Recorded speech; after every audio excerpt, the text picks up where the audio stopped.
Assalamu alaikum, this is Nasrullarin. Today we will discuss about the concept of metabolism.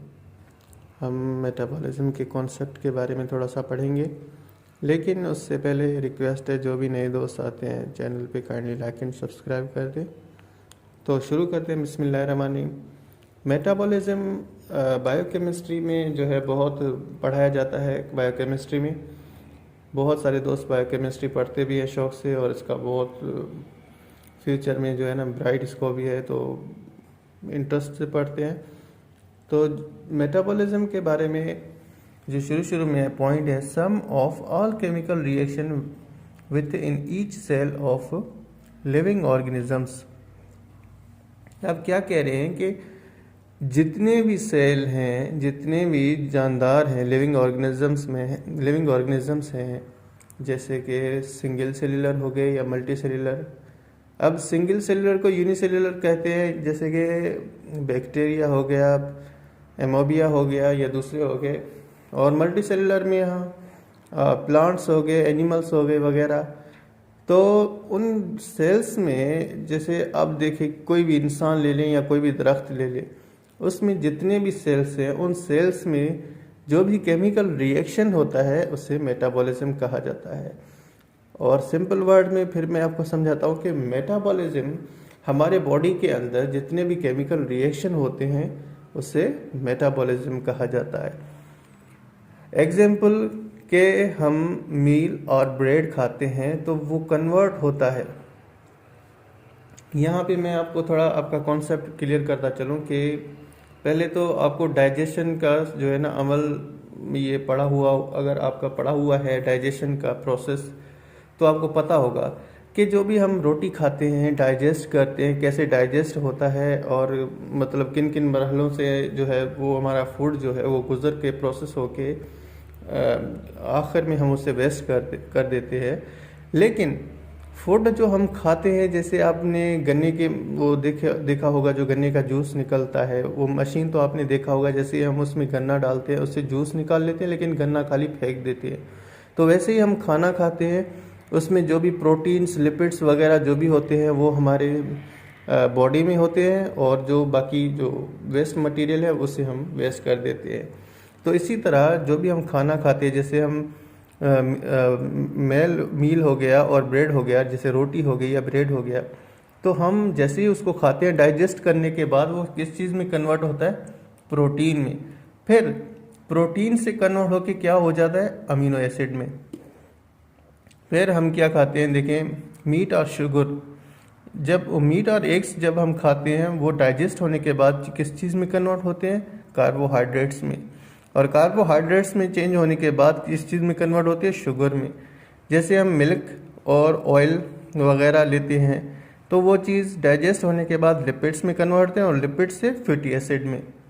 तो ये सारी चीज़ें जो हमारे जिस्म के अंदर जो भी केमिकल रिएक्शन होती है वो सिर्फ मेटाबॉलिज्म की वजह से होती है। कोई भी हम चीज़ खाते हैं, अब आगे मैं आपको थोड़ी मिसालें दूंगा तो आप इंशाल्लाह बहुत समझ जाएंगे। यहाँ देखिए मैंने एक डायग्राम भी बनाया, जैसे हम फूड खाते हैं वो डाइजेस्ट होने के बाद मेटाबॉलिज्म का प्रोसेस शुरू हो जाता है, मतलब कि हमारे बॉडी में केमिकल रिएक्शन शुरू हो जाता है। जो भी हम खाना खाते हैं, देखें CO या H2O, हमें बहुत सारी, जैसे खाना खाने से हमें नाइट्रोजन मिलता है और सल्फ्रिक मिलता है, बहुत सारे जो है केमिकल हमारे बॉडी में आ जाते हैं। लेकिन हम वेस्ट क्या करते हैं? वेस्ट हम कार्बन और H2O करते हैं। अब H2O क्या हो गया? H2O मतलब वाटर, जिसे हम पेशाब कहते हैं, पेशाब हम खारिज कर लेते हैं।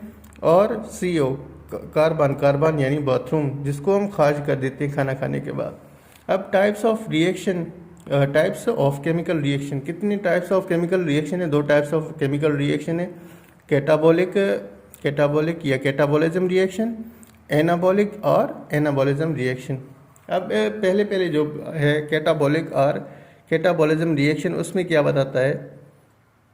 उसमें बताता है कि large molecules change in smaller molecules. जो जैसे कि हम फूड खाते हैं, फूड जो डाइजेस्ट होता है तो वो मॉलिक्यूल्स जो है बड़े बड़े मॉलिक्यूल्स बन जाते हैं। जैसे मैंने आपको बताया कि अगर हम मील या ब्रेड खाते हैं तो वो डाइजेस्ट होने के बाद प्रोटीन बन जाता है। अब प्रोटीन जो है लार्ज मॉलिक्यूल हो गया, लार्ज मॉलिक्यूल चेंज होके क्या बन जाता है, अमीनो एसिड।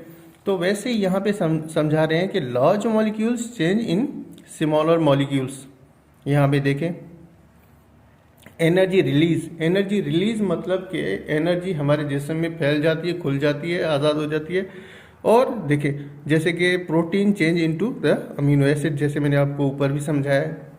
अब सेकंड में क्या कह रहे हैं, एनाबॉलिक और एनाबॉलिज्म रिएक्शन, इसमें क्या कह रहे हैं कि smaller molecules change large molecules, smaller molecules change in large molecules. अब इसमें सेकंड स्टेप में क्या बता रहे हैं कि जो हमारे अंदर जो स्मॉलर मॉलिक्यूल्स हैं, जैसे कि यहाँ पे फिर से देखिए, यहाँ पे आए, अगर हमने मील और ब्रेड खाया तो डाइजेस्ट होने के बाद प्रोटीन बन गया, फिर उसके बाद अमीनो एसिड। अब अमीनो एसिड से प्रोटीन में नहीं होगा, इससे क्या मतलब कि एग्जाम्पल वैसे ही है, लेकिन क्या कह रहे हैं कि smaller molecules change into the large molecules. तो वो कैसे, मैं आपको समझाता हूँ। एनर्जी कंज्यूम हो जाता है, एनर्जी ज़ाया हो जाती है इससे।